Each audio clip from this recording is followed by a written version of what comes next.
চলতে হবে, থাকতে হবে। এই জন্য আমাদের একটি স্লোগান আছে, যদিও আমরা একটি সামাজিক একটি ক্রীড়াঙ্গনের অনুষ্ঠানে এসেছি, আমাদের এটা বলা হয়তো ঠিক হবে কিনা জানি না। আগামী ফেব্রুয়ারি মাসে নির্বাচন, ওই নির্বাচনে ভোট উপলক্ষে আমি একজন প্রার্থী, সেই হিসাবে আমাদের একটি স্লোগান আছে, সেটা হচ্ছে পাহাড়ি বাঙালি সবার ভোট। তাই সবাই আমরা একসাথে স্লোগান বলি, পাহাড়ি বাঙালি সবার ভোট, ধানের শীষের পক্ষে হোক।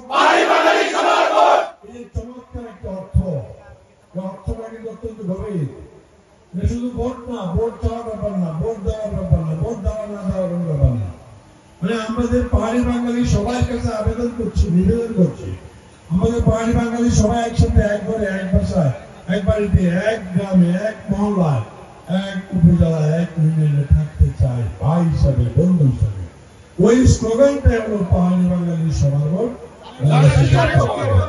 ব্যবস্থা স্থাপন করা দরকার।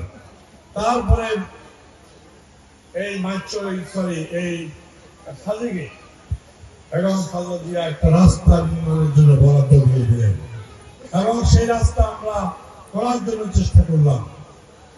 চেষ্টা করে দেখি আমরা করতে পারছি না, পার্বত্য চট্টগ্রাম উন্নয়ন বোর্ড থেকে। তারপরে আমরা আইজিডি কে বললাম, তারাও করতে পারছে না। তারপরে আমরা ইয়েকে দিলাম, সড়ক বিভাগ, যেটাকে কি বলে রোডস এন্ড হাইওয়েজ, ওই বিভাগকে আমরা দিলাম, তারাও করতে পারছে না। কেন পারছে না? নিরাপত্তার জন্য রাস্তাটা করা যাচ্ছে না।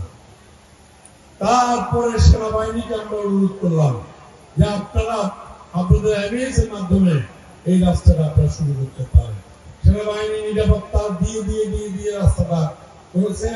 আজকে সেই সাজেক অনেক উন্নত হয়েছে। যে সাজেকের জমির দাম ছিল না 5 টাকা, কে নিব, কেন নিবে, নাই দাম নাই। সেই সাজেকের আগে 1 টুকরা জায়গা 1 কোটি টাকা, এই মাটির সমান একটা জায়গার দাম হবে 100 কোটি টাকা। সেই সাজেকের মানুষের ভাগ্য পরিবর্তন হয়ে গেছে। অতএব সেই সাজেক আজকে আমরা আমাদের পর্যটকদের আকর্ষণের জায়গায় পরিণত করেছি। আমি পর্যটন মৌসুমে প্রত্যেক রাতে প্রায় 5,000 পর্যটক আমাদের ঢাকা চলতে নামে। তারা খরচ করে আমাদের দোকানগুলোতে, তারা ভাত খায় আমাদের দোকানগুলোতে, তারা পান সিগারেট খায় আমাদের দোকানগুলোতে, থাকে আমাদের হোটেলে। এর অর্থ হলো কি? এর অর্থ হলো ওরা ওদের টাকাটা আমাদের জেলায় রেখে যাচ্ছে, আমাদের জেলাবাসীর উন্নতি হচ্ছে। এই চিন্তা করে কিনা আমি এমপি থাকা অবস্থায় কাজ করেছিলাম।